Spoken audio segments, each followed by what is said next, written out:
This the Black Powder Podcast. Kick up your feet, lean on your armrest. So with me today, I have a very special guest from Otis Technology. If you would please, not just a special guest, he is a pretty badass person. I'll let y'all find out why. If you would please, sir, introduce yourself. Everett, thank you so much for actually inviting me to your podcast. I've been looking forward to this for quite some time. Anyhow, my name is Bill Kleftis. I'm the CEO for Otis Technology. We're actually celebrating our 40th year this year. We're a small, privately held business in upstate New York, and we've been serving the U.S. military for almost 30 years of that 40. So our products have been around for a long time, cleaning everything from small arms all the way up to 155 millimeters. So our products, I believe, are battle proven, and anyone that's a veteran that's been deployed knows the reputation of the products that we have. So anyhow, thanks again. Glad we're having this chat, and as always good to see you and chat with you, Everett. Same here, Bill. I mean, I appreciate you for being patient, because like I had to grow. I was starting out small. I had to grow. When I first met you, I think it was at the NAGA National back in 2023. I think it was 23. Yeah. Small time, man. But I had to grow, and here we are now.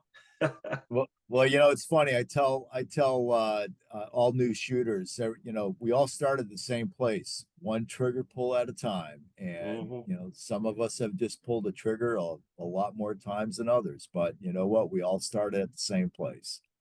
True. You got to pull that trigger though, because you got some people that are hesitant and they don't. So I'm glad I did. I made some good connections. I made some good friends, and that's why we're here today, right? Yep.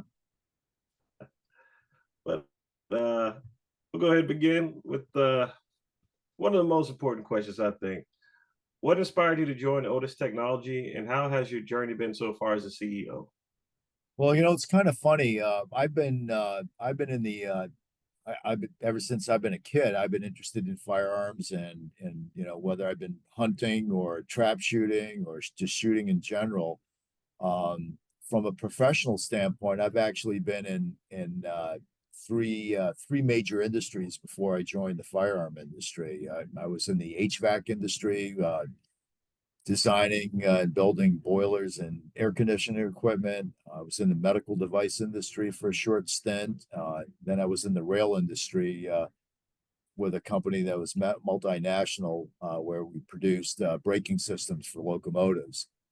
And I knew Doreen Williams and I have been friends for a bit, and I was in between looking for a career change, and she got a hold of my resume, and next thing you know, I started actually in April of 22 as the CEO here at the company. So it wasn't a difficult decision to join. And not only do I have an interest in the industry, but the company is a great company, great products, great people, great future for this company. And, when you have all those things in alignment, it definitely makes it a lot easier to not only join the company, but to, use those attributes and really, look forward to a better future and some innovation in the meantime. So I've enjoyed it. It's been great. It's always nice to be able to chat and mingle with customers and people that are like-minded. Anyone that's in the Second Amendment community industry, in the firearm industry, and quite frankly, it really transcends into a much broader market than just right wing. I mean, there's a lot of people that want to, the Second Amendment applies to everybody, regardless of your religion, your sex, your persuasion, race. The Second Amendment is here to protect everybody. So for me, it's just a galvanizing ability to be able to work with so many different people and backgrounds, and and you know, just being able to introduce people to the lifestyle that many of us enjoy on a daily basis. And once you're hooked, there's no going back. So it's a lot of fun. It's a lot of fun, and it's been great. The journey here at Otis has been great, and we look forward to continuing that journey here. That's what's up, man. And yeah, you're definitely right. It's for everybody, but especially once you start, you get hooked. Because I think I started out with a Canic TP9, and years later, I looked up, I saw the Jericho 941R, and I'm like, I need that in my life. That's cool. The old school one, the one that's all steel. Oh my God, Yeah, man. yeah, Just like night and yeah. day. Like polymer, but something about steel is just like it's beefy. Well, that's like that's like the new M&P. You know, my competition gun is it's around the M&P platform. And every year they're doing something new. Now they have, I bought the aluminum framed version of the M&P. Now this year they came out with the steel version, which adds about 3 to 4 ounces to the weight of the gun. So it's like, oh man, yeah. I've got to stop looking at magazines and advertisements, because every time I see something, I'm saying, oh man, I gotta have that, right? So Yeah. it's crazy. I mean, at least you can put the magazine down. I mean, I'm willingly going to a website and I'm like, man, I wonder how I can get this. And I'm like 85% committed to it. And then I add it to the cart, and then I see the state taxes, and like a firearm could easily go from being a special deal of $399 to all of a sudden you look up, it's almost $500, and you're like, is this really worth it? I mean, you know, but eventually I do hit that button. We all had to give it sometimes. Well, it's got to pass the test, right? You got to get it all the way through your cart and you're thinking about it. And then once you hit, yeah, I'm going to buy it.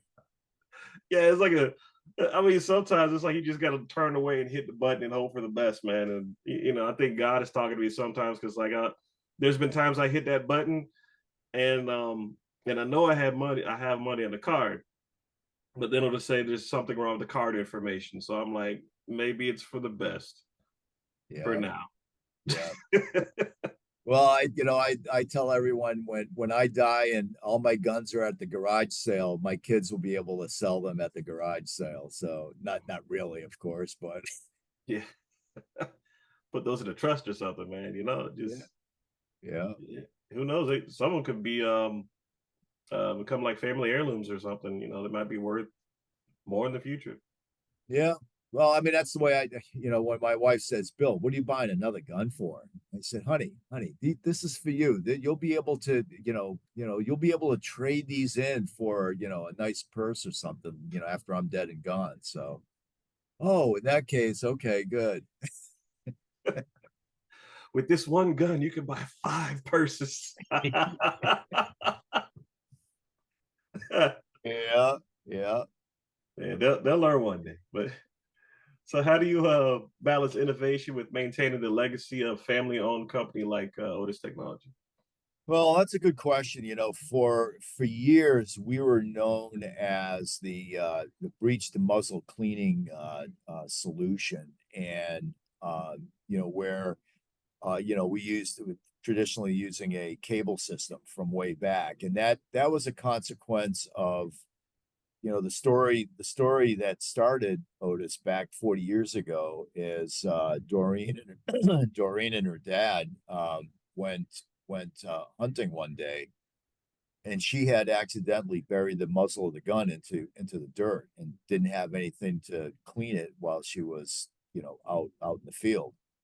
So Wow. they had to call the hunt short, and went back home, and she kind of rummaged through some of her grandpa's stuff and found something that was used in World War II, and kind of like a slender ball and chain type of arrangement that pushed the debris out through the muzzle. And that was kind of the start of it. Wanting to have something in the field that you could clear that obstruction and clean the gun while you're out in the field and not have to call the hunt off. Well, that started the whole process. Her dad was a tool and die maker. So, you know, between the two of them, they came up with a design, started on the kitchen table, went out to the garage afterwards. And before you know it, here we are 40 years later with, you know, employing quite a few people here and you know, staying, you know, basically in the area that she grew up in. So it's been a great story. However, the problem was that a number of the other solution of cleaning firearms is using a rod of some kind. You know, whether it was the steel rods that have been cleaning M16s, you know, since the early '60s, or long rods that people have used and so forth. We started that a few years ago by basically being the everything gun cleaning solution company. So we have the Ripcords, which we'll get into in a moment, but we have cable systems for being able to be in a very compact case that you could have out in the field. Traditionally, those were, you know, over the last 25, 30 years, that's what our veterans were using when they were being deployed, as a small little pack that they would carry in their rucksack in the event that they needed to clean the gun out in the field. But at the same time, you know, when you're back in your shop or back at home, typically people use a solid rod of some kind. And we've done some surveys, and you know, there's a huge group that likes to clean it with solid rods. There's another huge group that likes to clean it with a cable. So now that we've migrated and having both solutions, it really fills out that we have a solution for everybody. So you know, it takes a little bit of comfort level, right, to change what's made you successful, to then want to change that. So, you know, probably for 3 decades, we relied clearly on the cable system, pull through, breech to muzzle. So, you know, one has to be careful and say, well, you know, we're gonna cannibalize and lose some of our customers. Here we are, been beating the competition by using cable systems. You know, how do we introduce solid rods and not lose our cable system customer base? Well, that hasn't happened. We offer both. You know, we are the, you know, one-stop shopping for everything Otis. We've got it all. So there's no need for anyone to go elsewhere. They get what we have, and you know, we're proud to be able to serve the entire community, not just a portion of it. Yeah, and I gotta say, from personal experience myself, the cleaning products are amazing. I especially like the wipes. The wipes make everything 10 times easier. Break down the firearm, clean what you need to clean. I recently had to use them on a bolt carrier group because I went to a rifle class, and for some odd reason, the firearm wouldn't engage. I charged my AR, pulled the trigger, one shot, but it went to like a bolt action mode instead of like the usual where it would kick back, knock out the round. Yeah, It's not similar anymore. And I've got like a gold nitride bolt carrying group, which should be a little bit easier to keep clean and whatnot. But long story short, broke the whole thing apart, just scrubbed the hell out of it. I was just wiping it with the wipes as well as I could, getting the carbon off of it, because it did have a little bit of a buildup, but I thought it was like blemishes on the carrier group. Nah, that was carbon buildup, and the wipes just knocked it right out. Even got on the inside of that sucker with the wipes. Oh yeah, yeah. So Yeah, no, you know, that's the beauty of having a lot of different products. And the thing is, you know, there's essentially 2 groups of firearm owners. There's the new shooters that have, you know, have no idea, you know, of what should they use, right? So certainly, you know, you can go to Amazon and buy all kinds of different stuff that comes over from Asia. However, you know, with our products, we not only stand behind our products, you know, we have Otis as a no bullshit guarantee. If we got a problem with a product, we take care of it. So, and we're here in the States. You're not going to reach to someone in some Asian country and get a replacement product for the stuff that you buy online. So those are the new shooters. The existing shooters, people have already developed kind of a methodology of how they like to clean their firearms, and it's sometimes it's tough to break people away from what they normally use and to try something different. But I think that's where if they go to the store and can't find the one they normally receive, I suggest, hey, try us out, because once you try us out, you're not going to go back to what you were using before. So, and again, having the full breadth of product line, we've got something that they've already used before. They just didn't know about it. So that's really the campaign that we continue to have, is we don't want to be the best kept secret. I mean, let's face it, at SHOT Show, everybody knows who we are. We've been there for all these years. So at the end of the day, it's reaching out to those new shooters that are just getting into it, and they just completed doing some research on a firearm they wanted to buy. The next step is, how do I clean it, right? And so there's still a lot to be learned, whether it's cleaning equipment, holsters, ammunition, place to shoot, targets, what should I use, right? So, and then be able to increase your skill set and be able to hit the target downrange as well. So there's a lot for a new shooter to have to grasp, and I think what we offer is to make it easy for them. Yeah, and those are extremely good points, especially for people who are just starting out shooting, because you got, in my opinion, you got maybe two, if not three different classes of shooters. You got actually just two. You got the ones that are going to be extremely serious about it, and then you got the ones that I purchased the firearm, I shot it one time, I feel protected, I'm good to go. Meanwhile, that firearm has remained unclean for God only knows how long. Yeah. And you think you just roll in there and scrub it one time, or just like put like a thin layer of oil on it and it'll be okay, like after shooting and letting it sit? Like, nah, whenever it comes time to sit down and get some intensive cleaning done, me personally, I'd much rather have a product that is guaranteed to work versus something everybody else uses and they may have complaints about it. It's kind of like beard oil, right? My beard right now, it needs some work. I don't want to go use this beard oil that comes from some place that's not guaranteed, where there's no guarantee, and they got all sorts of Photoshop images of dudes with like the mountain man beard and everything, and you can tell it's fake. Yeah. Versus like, if I see the advertisement online and I see the same dude using stuff and it works, and you can see the progression of the beard, or like if I'm one talking with a friend and then they recommend something to me and they got like a full beard and not that little patchy broken stuff going on, I wouldn't want to use that oil. Yeah. I'm just saying, like, it's the results speak for themselves, and if I see results, I can definitely trust it more. That's the unfortunate thing about the firearm market, though, is the fact that it's so saturated with bigger names, to the point, and you can blame the movies and media for this too, but it gets so saturated with bigger names to the point where you don't have the average person who may just be starting their firearm journey. It's hard for them to get aware of some of the better companies out there because they've just been plastered with ads in front of them. So yeah, no, that's so true.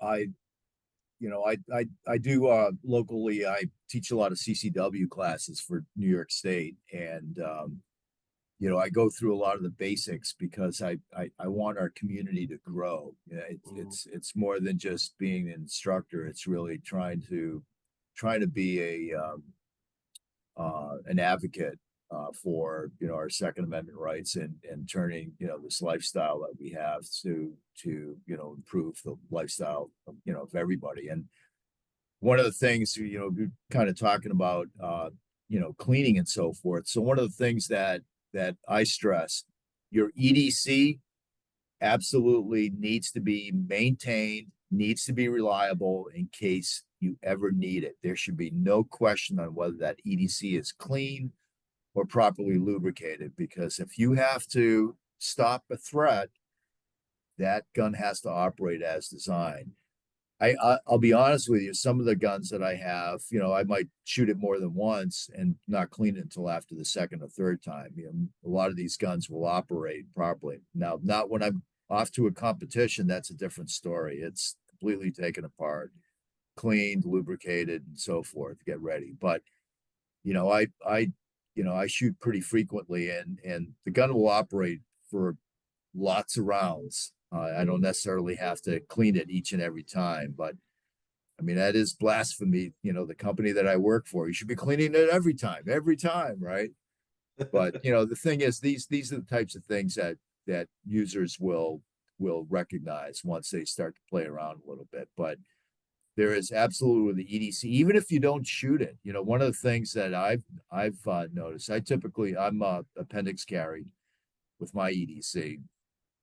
In the summertime, I do use a sticky holster if I'm wearing cargo shorts, so I can put it inside my pants pocket instead of my belt line. But the problem with the pants pocket is lint will build up on the firearm while it's being. So, even if you don't shoot it, you got to maintain it. You got to make sure it's clean. You got to make sure it works properly. You got to change your magazines. I change my magazines every month and a half, 2 months, make sure that the spring doesn't stay compressed all the time. It's usually not a problem on the first, second, or third round, but what you don't want to do is decrease the spring tension so that, God forbid, if you had to, use your full mag, and the last 3 or 4 rounds may not come out because the spring has been compressed and has been enough spring pressure to bring the rounds right up to the top of the magazine for proper feeding. Yep. So again, it just making sure that your firearm is clean, lubricated, and working properly is absolutely critical. Yeah, I definitely agree with that. And it takes a good amount of servant leadership just to get new shooters to understand and realize why it's important too. Yeah. Versus like somebody who's just like, it'll be fine, just take it out and shoot it. You're good to go. Yeah. It's just as good mentality, but yeah, that's yeah. Well, after they do a forensic and an autopsy, what happened? Yeah, his gun jammed up on the first round and he ended up dying because he couldn't get off a shot. Well, that's not a good story. Yeah. Well, what is the old saying? Better be judged by 12 than carried by 6. Yep. Yeah. So, what leadership principles guide you in steering Otis Technology and its sister brands? Well, first of all, the power is with the people that you have working for you. So, although I'm the CEO, I don't have all the solutions. It's, I look at myself as like the conductor of a band. Everybody plays a different instrument. They're good at what they do. It's about getting everyone to work together collectively because, as a team, we're going to come up with more and better solutions than any one person alone can do. I've always, over the years, I've done some training classes on the value of teamwork, and we have what's called the pizza box exercise. And people say, pizza box exercise, what's that? So I'll take a large pizza box, and I'll make a grid inside the box, and I'll place a number of different items in the box. It might be a pen, paper clip, an eraser of some kind, a tape dispenser, maybe 20 different items in the box. And what I'll do is I'll go up to each one that's in the audience and I'll give them like a 2-second look, 1,000, 1,000. Have them look in the box, close it up.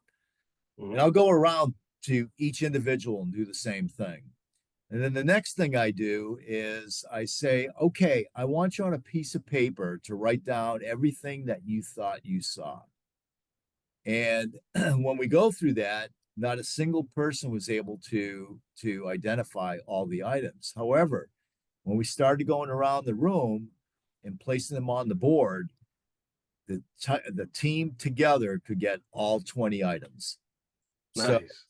everyone has a different vantage point, right? So, and the thing is, how do you harness that knowledge and that energy to get to a solution? So that's kind of the style that I use. Regarding the sister brands, one of the things that's probably a good point maybe to kind of talk about both the Otis product line and the Shooter's Choice product line. So a number of years ago, Otis bought Shooter's Choice.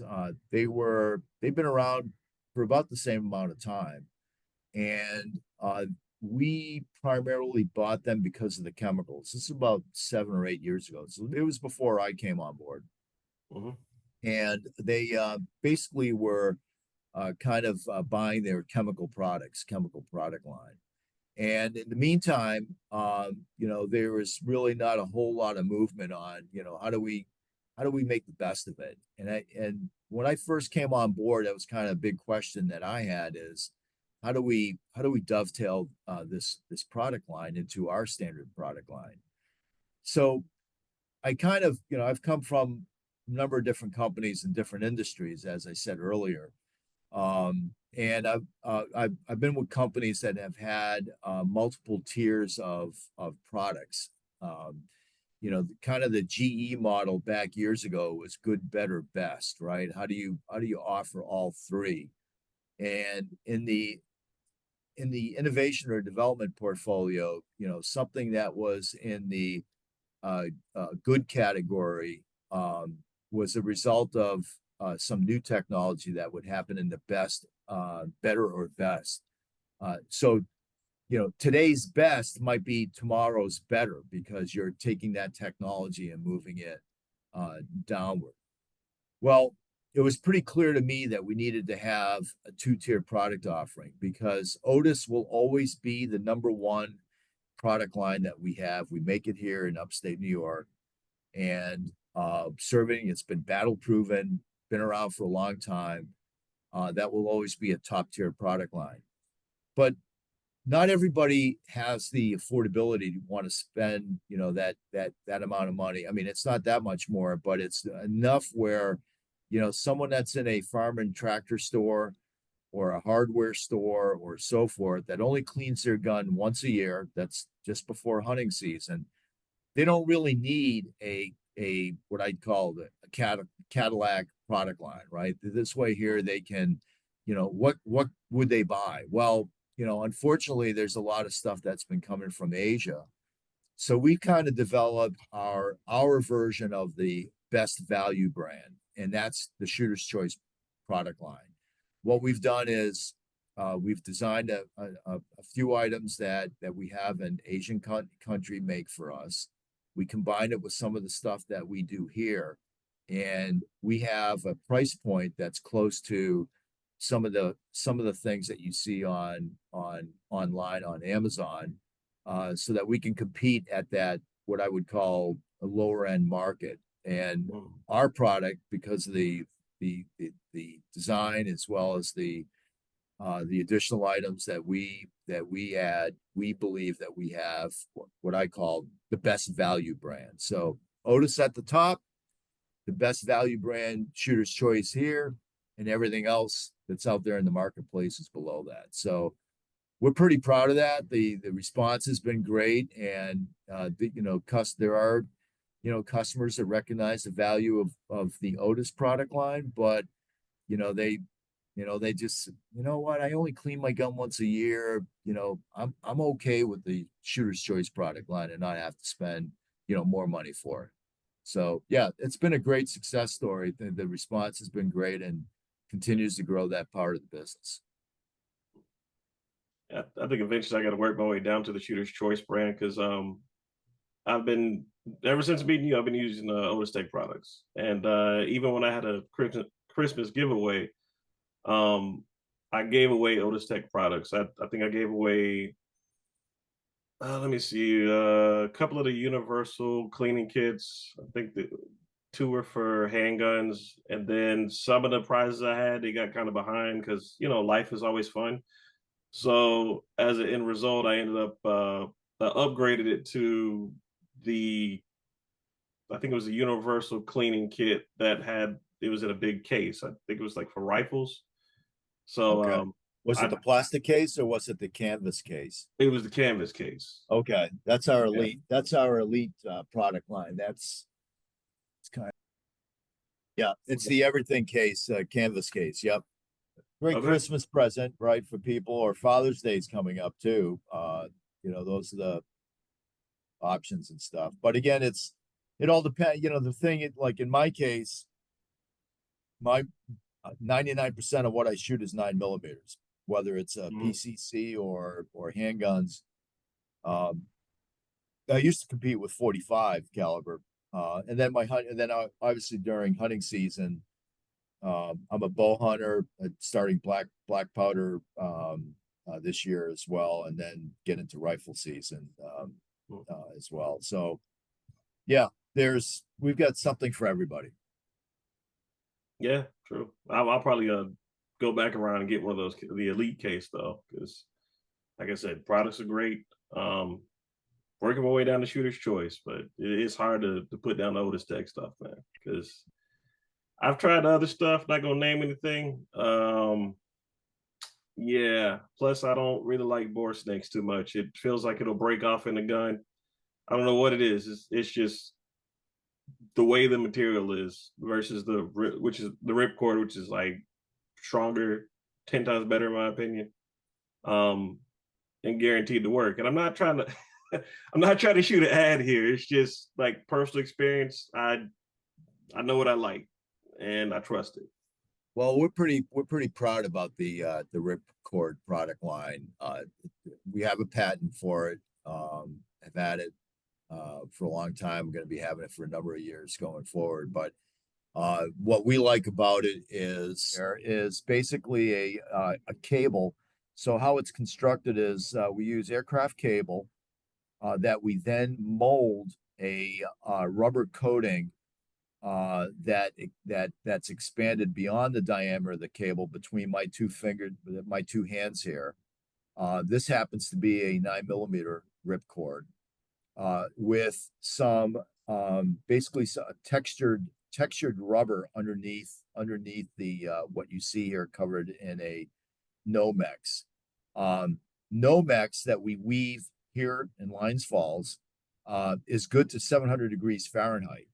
So even if you had a smoking hot gun, you could pull this thing through and not worry about it melting inside your barrel. Because if it melts in your barrel, you could say goodbye to that barrel, right?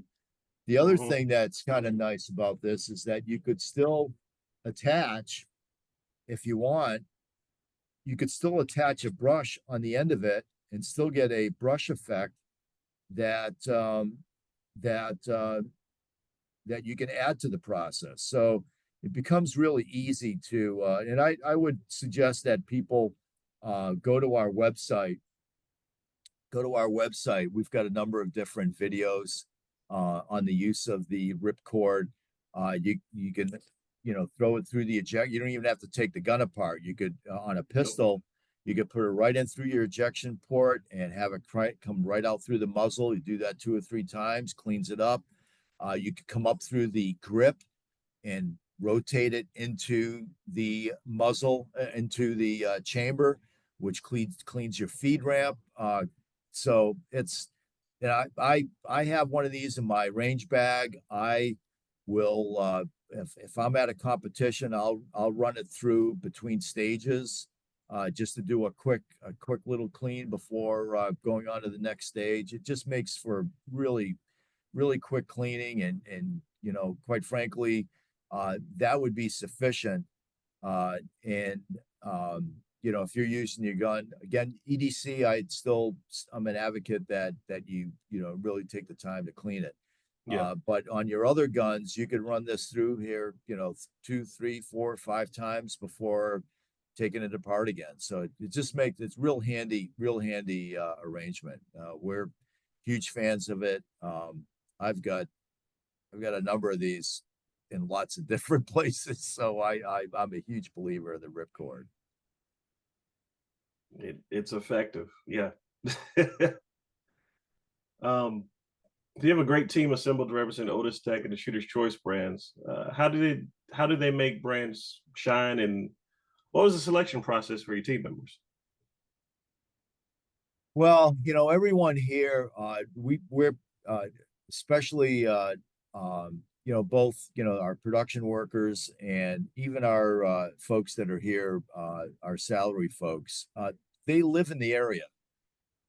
We live in a rural community, so hunting and shooting is a way of life for many people that work here. So it's kind of a night. It's we're kind of fit the same lifestyle that people have up here in northern New York, and it's people, when they enjoy what they're doing, it's a lot easier for people to excel and to be a significant part of our team effort here.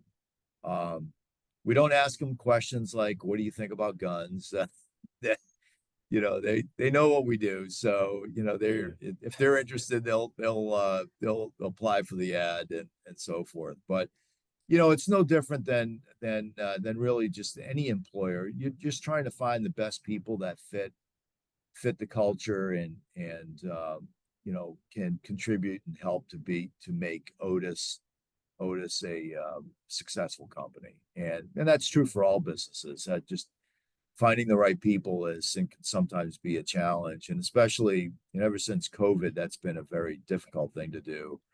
Just trying to, it seems like the culture of work ethic and so forth has changed quite a bit. But there are still a lot of people out there that are willing to want to work and make a difference, and that's what we're looking for. Yeah, that's COVID. Lovely. Can't even go to the store after a certain amount of time, and it used to be like a 24/7, 24-hour store, 24 Yeah. hours, 7 days a week. God help you if you need some toilet paper, but anyway. Well, I tell people that we're hoarding toilet paper that they can't understand us Second Amendment people. Why do you need thousands of rounds? Why do you need so much ammo? Well, for the same reason you hoarded toilet paper, we hoard ammo, because we don't know what's next, that our government's going to tell us we don't need ammunition, or what other restriction they give us. So anyhow, the toilet paper hoarding is usually a good response when people ask, why do you have so much ammo? So use that as a good reason. You know what? I'm gonna have to start using that. Yeah. Because 1,000 rolls of toilet paper. Anyway. Well, tell them, make sure they use both sides.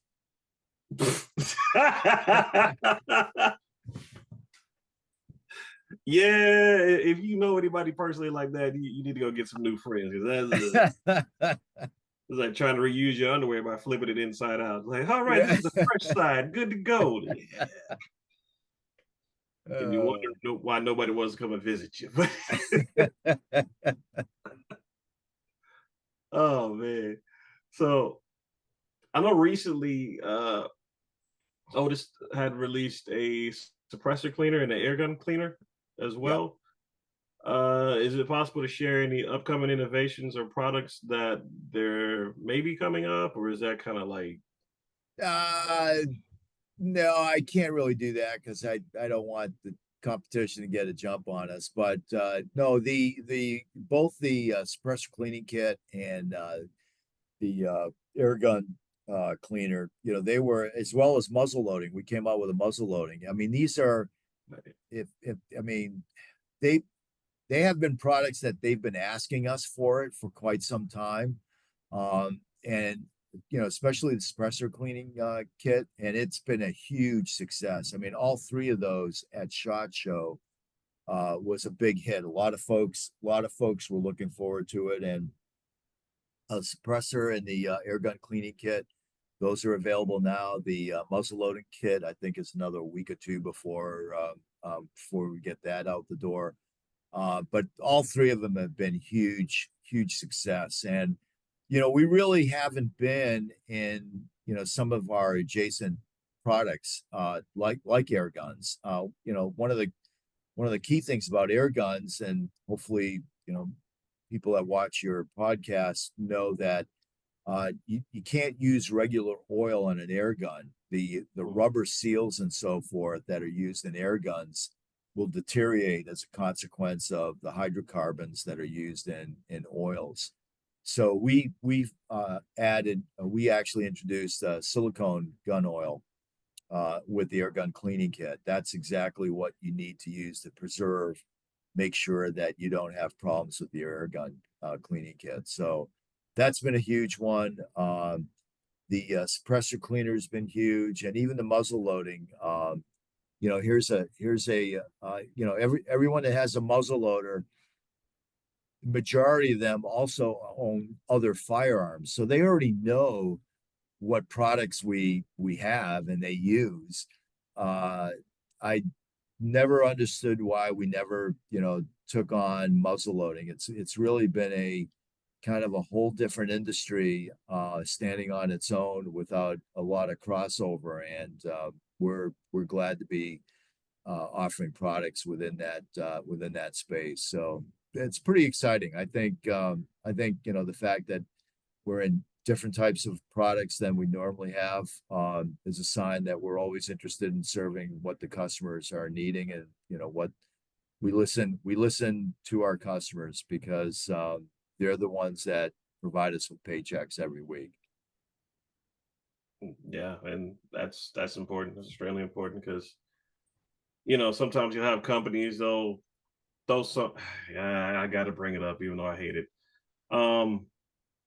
They'll throw something out that doesn't make any sense. Like, since you brought up SHOT Show, I like Columbia River Knife and Tool products, right? I've had multiple different knives from them. All in all, good line of products.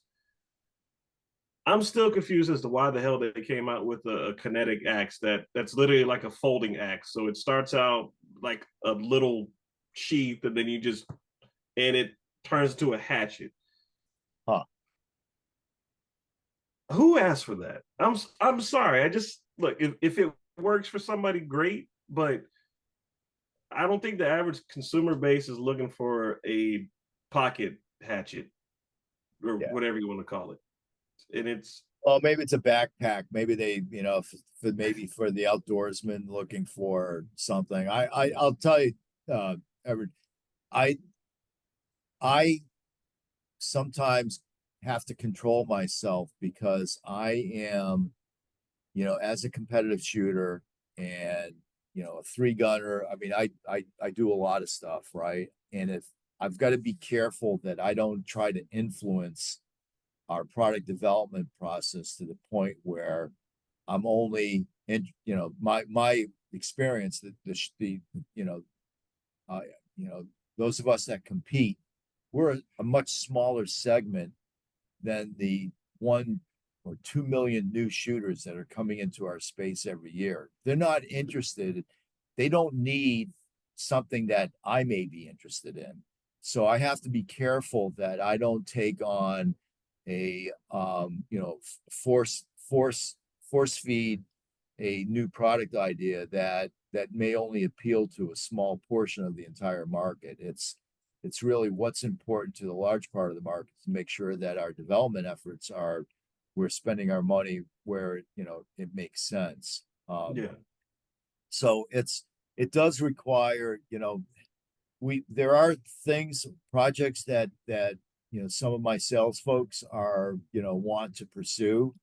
And then when I ask them, well, how many do you think you could sell? They give me numbers and say, well, that can't support a new product development effort. It just doesn't make sense. So I think you're right. I mean, I think sometimes, it's awfully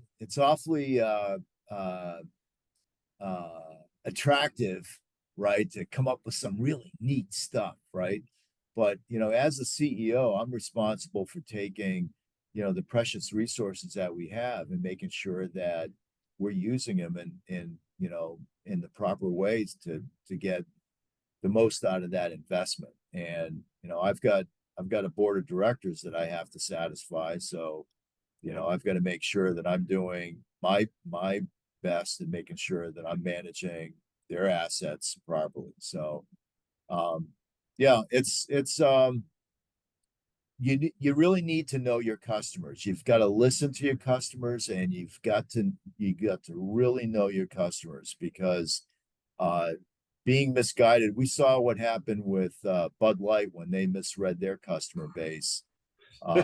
You've got to be absolutely, they're the ones that are paying the bills every day. So going off on a tangent and not understanding that concept, your customers are number one, and they may have different needs, which is why we have Shooter's Choice as well as Otis Technology products. So we think that that's the two segments that make sense from a brand perspective, and then coming up with solutions that make sense within each of those brands is something that we continue to pursue. Yeah, I mean, all in all, at the end of the day, is maintaining the longevity of a legacy brand. Yeah, and I don't know, maybe that foldable pocket axe was some throwaway money. Maybe they could just do something like that. Maybe there was a lot of people that were like, yeah, we'd like a pocket axe. Not for me to decide. I'm not on the board. I don't know the paperwork. I don't know the numbers. But for me, as a average everyday consumer saying something like that, I'm like, WTF, why? Did it have a belt loop on it so you could put it on your back, on your? Brother, it might, man, I don't know. It might have came with a carrying case. It might have had like a little charm on it, for all I know. It just, it's like action movies then versus action movies now. Action movies then, you would get those zingy one-liners that stood out. Like what was the movie? Bruce Willis in the Last Boy Scout. I think he threw a TV at somebody and he said, "You're on TV," and it stuck. Oh, a new hat, like, a TV. yeah. I mean, now I honestly I couldn't even tell you a zingy one-liner from most of these movies, and I think there's just a certain, like you were talking about a minute ago, you got to know your audience and or your consumer base. And I think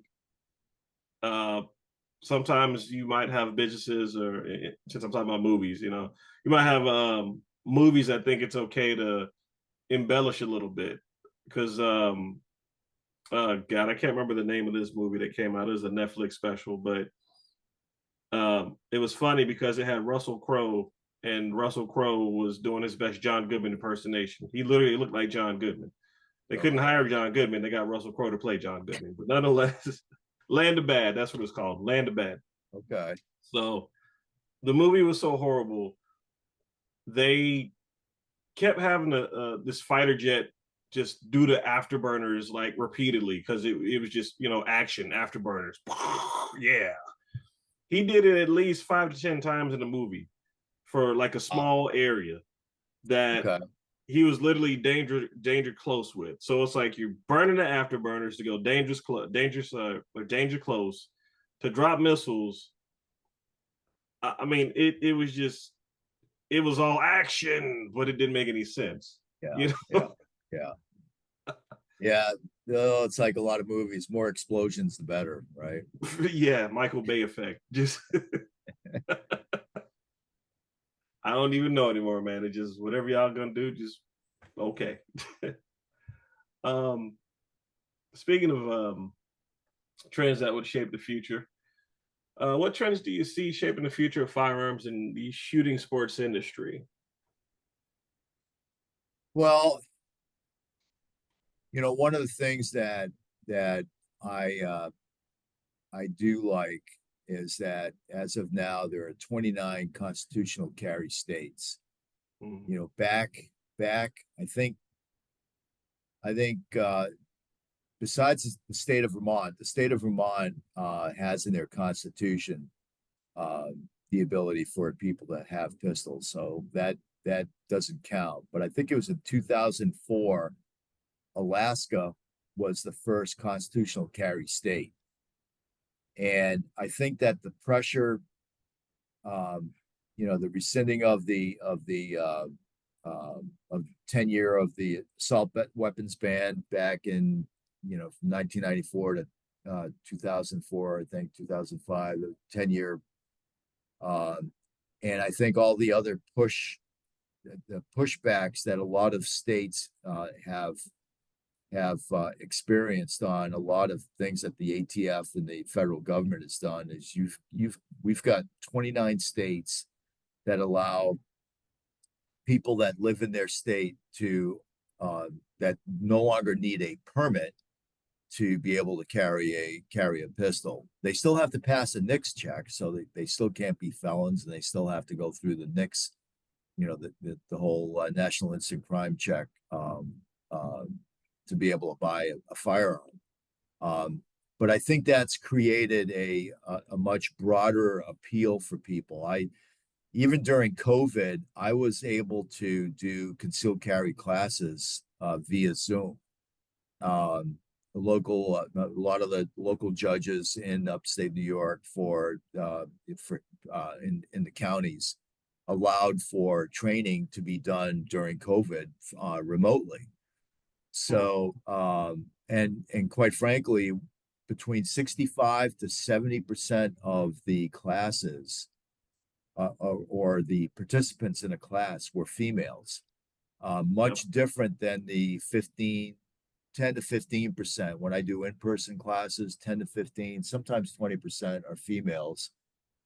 During COVID, it was a lot easier for them to be able to be at home with their children, but also not being surrounded by others that, guys specifically that, they didn't want to ask a question. Years ago, before I became an instructor, my wife had taken a class, and I think I was out of town or what have you. She was the only female, and there were like, 15, 16 different guys there in the class, and she just kept to herself, felt out of place, didn't dare ask any questions.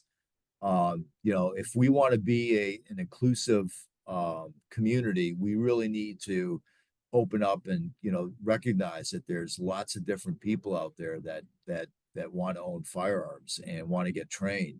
Even the counter guys that are at a gun store, they may look at a female or an individual, and if I were a store owner and I saw one of my counter guys not giving respect to a female or to some guy that didn't look like they were a gun owner, I'd fire him on the spot, because they need to be, that could be the first time that they interact with someone on a gun counter.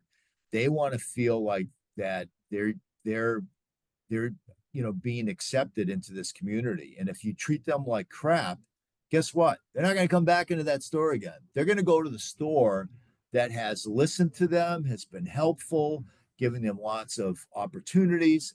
Those are the gun stores that are going to be successful, because people are taking the time to work with that new gun owner, and that they become a customer for life. They really do. They like they're going to have questions. They don't know. And you don't necessarily have to push every female to a small caliber revolver. You know what? There's a lot of women out there that can handle a lot bigger gun than that. And listen to what do they want to do? What are they trying to achieve? What's their, that's the number one question. I have a list of attributes and features when I do my CCW classes. The number one question to ask is, what do you plan on doing with your firearm? Because no one firearm does it all, right? If it's a concealed carry, everyday carry, it's one thing. If you plan on just plinking, it's another. If you're just going to keep it in your safe, it's another. No one gun can do it all.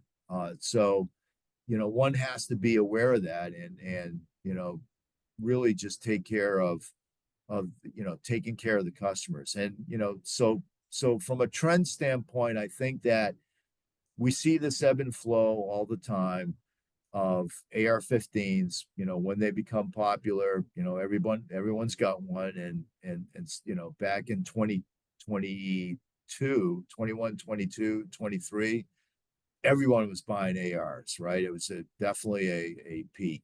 Well, right now it's a soft market for ARs. So we're going to see this ebb and flow.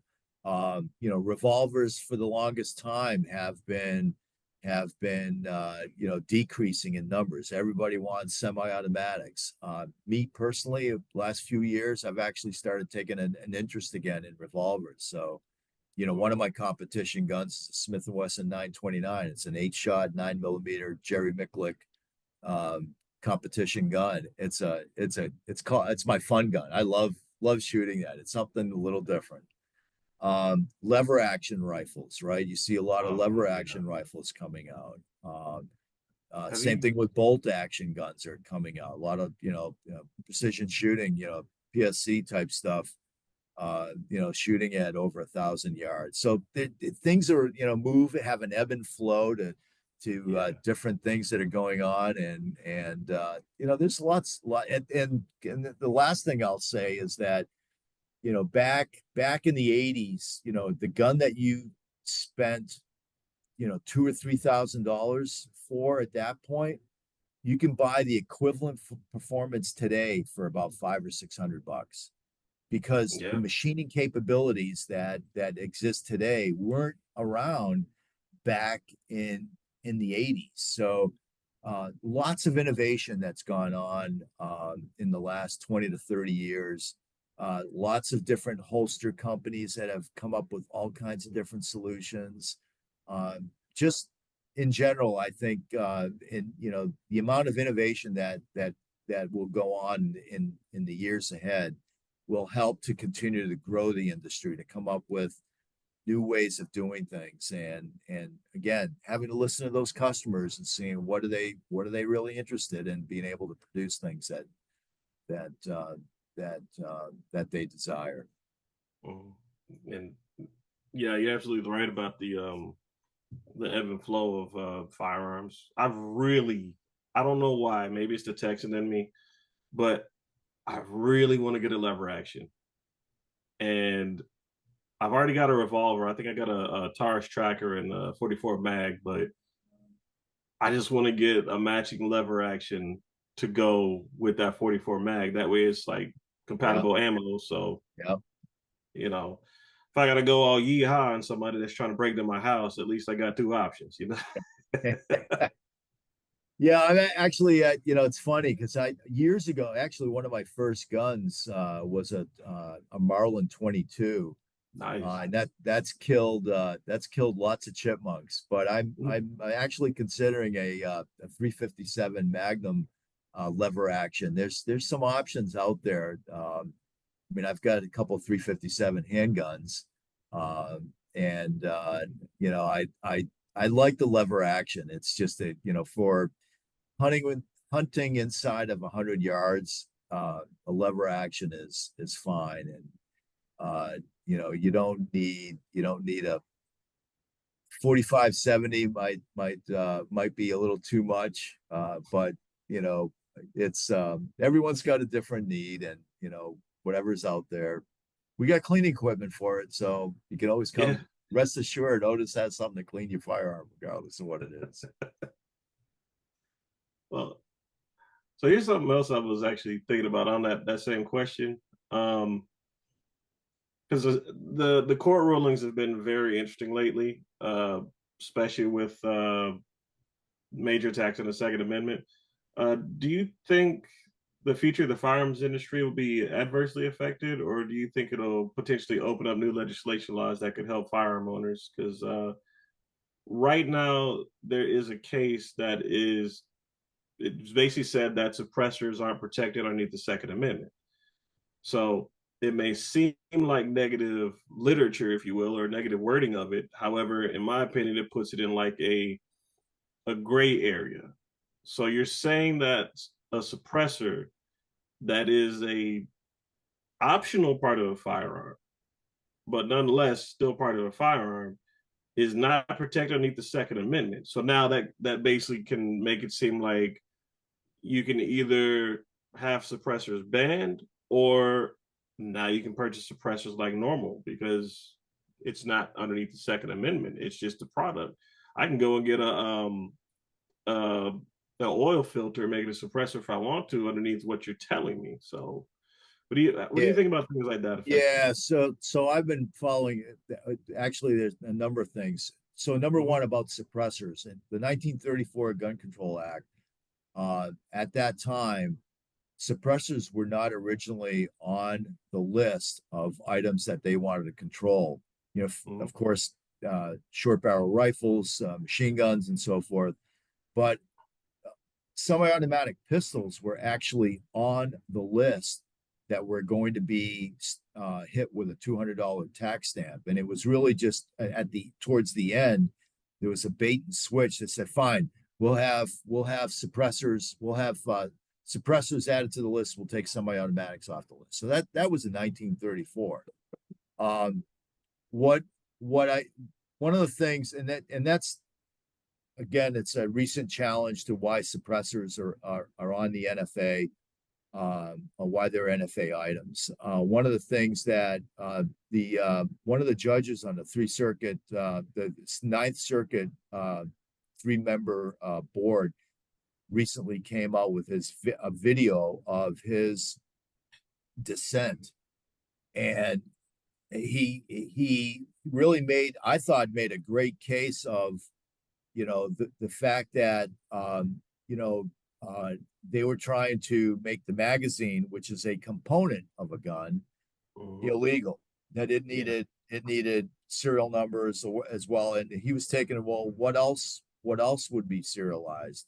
Basically any other part of that gun could be serialized, and now you're saying that, well, that's it's not a gun, right? So I thought, for anyone that, I may not be reciting the details accurately, but it's worth someone going to the YouTube, go on YouTube and check out that video dissent from that judge, because clearly he looked like he was a pro, not a pro, but an enthusiast, a gun enthusiast. He Yeah. absolutely knew his firearms, and he knew exactly what he was talking about. And I thought he Yeah.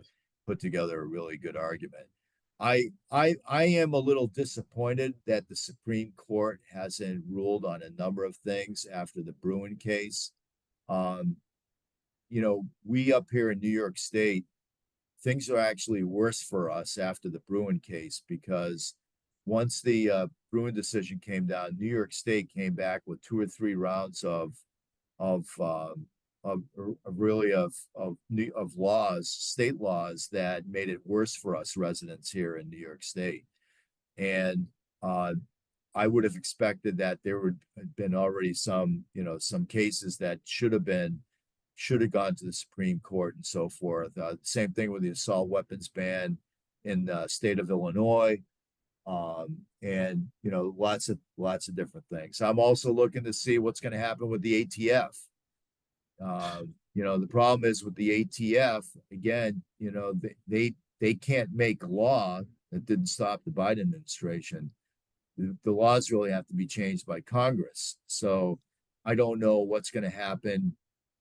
I'm kind of hopeful that something might happen with the ATF and interpret some of the things in a pro Second Amendment way. But you can rest assured that the judge shopping will go on, and they'll ban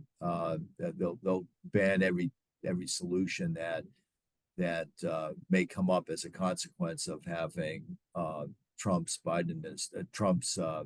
ATF in place. So we'll see.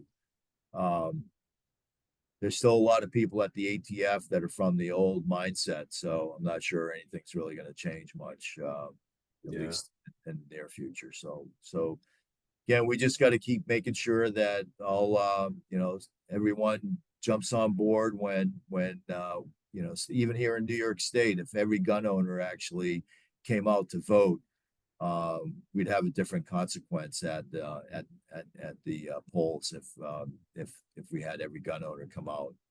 It should be irrelevant of party. It should be, what do you stand for?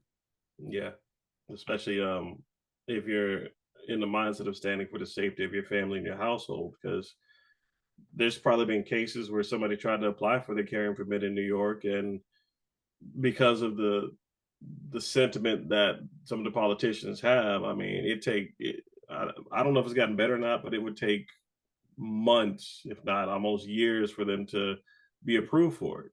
But there's also people in that group of applicants that actually needed a firearm as soon as possible. And by the time they got approved, it didn't matter because they were no longer with the living, because the reason why they needed the firearm in the first place had, gotten involved.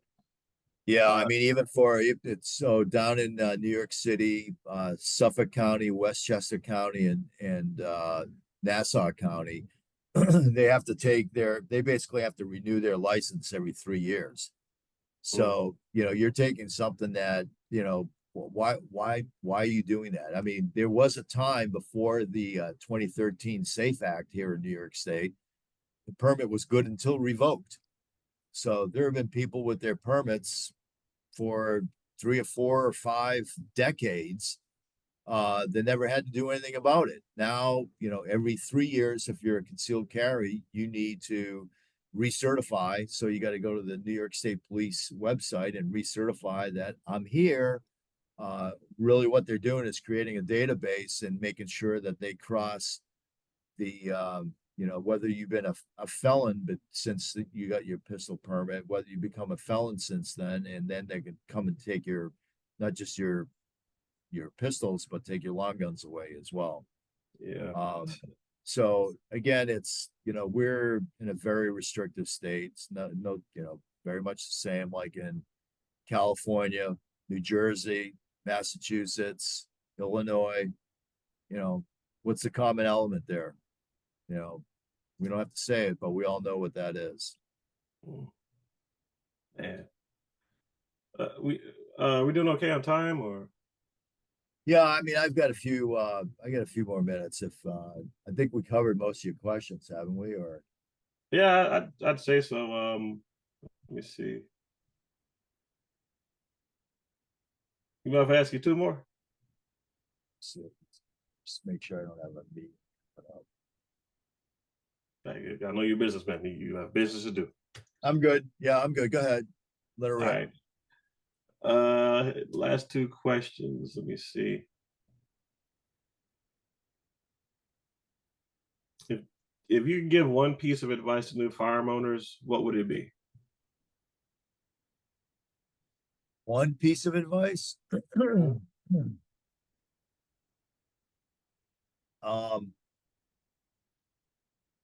Be prepared for the responsibility of having a firearm. If you're an individual that isn't committed to the lifestyle of firearm ownership, then it's probably going to be a liability and not a tool or an asset. I tell people that once you have a lifestyle of having a firearm, you really need to be an ambassador to our lifestyle, because you now have the means of taking someone's life or severely hurting them. So, before you have a firearm, you can get in an argument and maybe get into a fist fight. But nowadays, if you have a firearm, you now have the ability. So the ability to take someone's life. So do you have the discipline to de-escalate the situation? Correct. How do you situational awareness, right? These are 2 of the 3 things that I think come out of the latest in New York State CCW classes.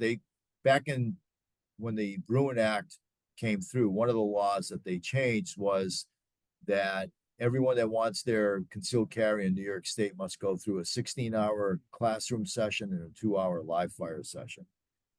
And at first I was, totally against it. But there are three things that they make as part of the mandatory, as part of the classes. One is situational awareness, one is de-escalation techniques, and one is suicide prevention. Yeah.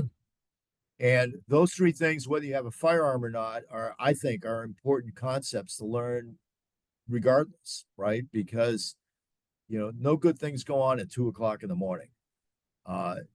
If you're not aware of what's going on around you, stop staring at your phone and start looking around you to try to avoid getting yourself into a situation that you may regret getting into. So, but going back to your question about the advice for new shooters, it's being aware of what it takes to be a responsible gun owner, and to make sure that you practice that on a daily basis, because the gun is not a magic wand. It does not solve any problems. It's the last resort when your life is being threatened, and only then can you use that to defend yourself and prevent that serious bodily injury or your life ending. It's not a magic wand, and to me, I think that's the most important thing. After that, there's lots of things that we should consider, but I think that's the most important. Definitely can agree with that. All good points, especially the suicide prevention one. Yeah, good points. So what type of legacy do you hope to leave behind as CEO of Otis Technology? You know what? I'm old enough. I really don't. I'm not looking to really. I'm not looking to have a statue here. In my name. That's meaningless. I think. Look, I think that the benefit of that I brought here in helping to organize the organization in a way that maintains its strength and its trajectory to continue serving the firearms industry and our customers in the industry. That's my hope. That's my hope. And I've got good people. I've got great products here that were here when I came. We got some new great products. To me, just hoping and wishing for their success long after I'm gone is what I'm hoping for. Good answer, man. We'll get you that statue though. Don't worry about it. Hey, Bill, I appreciate the interview, man. Thank you for your time. I mean, I'm going to be anxious to look at how you cut this up and how it comes across. I still love your underwear story, man. I'm gonna go back. I'm gonna go back and listen to that when I'm, after a couple of drinks or something, just so I could laugh my ass off. I hope that's the one you share with everybody, man. Because God, that was a crazy situation. I mean, late at night, it's just like I think between 4 and 6 o'clock in the morning, you hear a noise, trying to get your plate carrier on. You're like, I don't have anything in regards to pants. You know what? Just tactical boxers engaged. I mean, oh man, I'll tell you what, that's gonna be tough. You know what? You might want to start a humor podcast or something. I'm considering it, man, because if I did, I would probably call it squib loads, and just start talking bull. Good stuff. That was funny. Did you get? I mean, what kind of I mean, I haven't seen. Do people comment on your podcast? On the audio, they don't really. I don't think they comment too much. They can't. Yeah. I think they can, because I've got it on several different platforms, Spotify, iTunes, even YouTube Music. So it's there. I just don't receive any notifications about it, and I, still growing. My my fellow podcaster, Armed Atlas, I mean, shoot, he's been just taking off. And I know I'm slowly trying to get there. I would probably gain more of a following if I put up a lot more firearm content. But since my goal is to change the imagery of the Second Amendment and so many more things, it's more like a slower marinated process, But eventually I will have more firearm content out there, and we'll see what'll happen. Well, it comes down to, I mean, really it's what's your audience, what's the persona that you want to adopt, and what does your audience want to hear? What do they want to see, right? Yeah. But I agree with that. It's funny because when I switched over to the YouTube platform and I started putting my podcast on there, I would get kind of small trickles of people that were interested, and they would subscribe.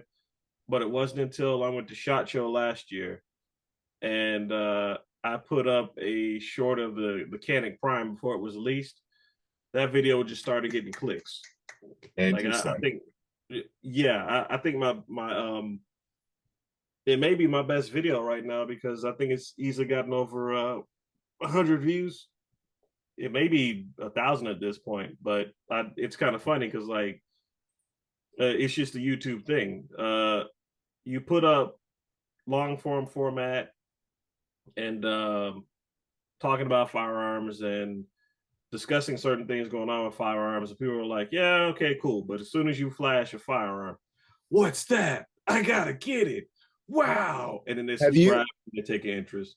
Have you is your buddy is it Armed Atlas? Mm-hmm. Have you appeared on his show at all? Yeah, I've been on the show. We were actually talking about firearms in our collection. And I think the only other thing is you could go on somebody else's show, but as far as what the audience will do as far as interaction, they'll watch an episode and they'll say, okay, cool. They may subscribe to your channel, they may not, because the main reason why they're there is because they're there for the Armed Atlas show, or in this case, Gun Club Radio. Just like if somebody's on my podcast, and they see I have a guest, if it's something that's interesting to them, they may follow that guest. But for the most part, it's kind of like people in TV, they'll watch a television show, just like they'll watch like y'all City Hall show or whatever a long time ago, and they'll have Macho Man Randy Savage on there. They'll see Macho Man, to see a legendary life-size character, and be like, wow, cool. But then they might not go watch wrestling.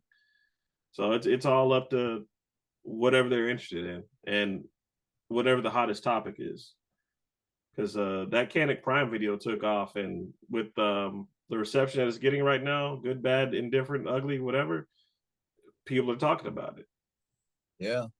No, it's sometimes it's a case of being in the right place at the right time, right? Yeah.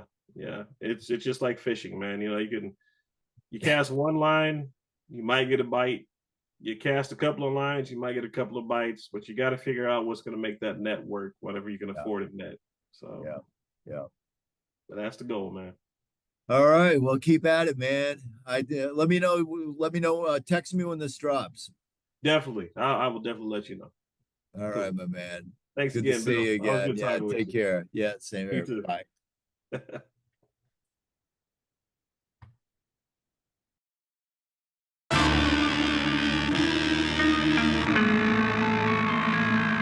This the Black Powder Podcast, let's get explicit. We got the wisdom hitting targets with a marksman precision. We're having fun in the booth, we're running gun for the truth. Every future black gun owner, we're spreading the news. We do illegal, we're moving regal and blessing the people. Some hopes for the culture, we keep it locked like guns in our holster. Holding it down as we're loading the rounds. If they were nervous back then they're gonna be scared of us now. Black Powder Podcast, we'll be back in a while.